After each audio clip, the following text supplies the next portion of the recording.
Hasina 13 November 2023 সালে বলছিল, যারা আগুন দিতে আসবে তাকে আগুনে পুরাই দিতে হবে।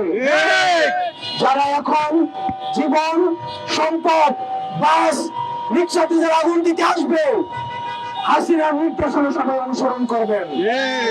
জামায়াত ইসলামী এবং বিএনপির কামড়াকামড়িতে আবার আওয়ামী লীগ ফেরত আসতেছে। আমরা দুইটি দলকে আহ্বান জানাবো, সংস্কার মানুষের আবেগের বিষয়, সংস্কার বাংলাদেশের ভবিষ্যৎ। বাংলাদেশের ভবিষ্যৎ নিয়ে নির্বাচনী কার্ড খেলবেন না আপনারা।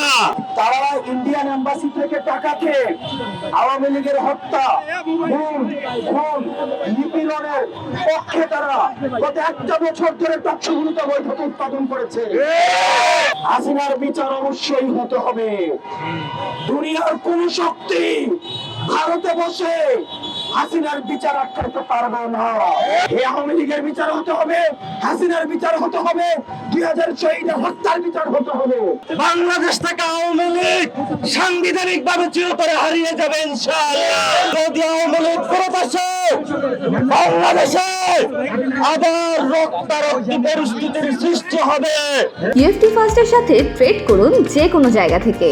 ক্যাম্পাসে ক্লাসের ফাঁকে, ঢাকার জ্যামে বসে কিংবা ঘরে বসে, ট্রেডিং এখন হাতের মুঠোয়। তাই ট্রেড করুন যখন খুশি, যেখানে খুশি।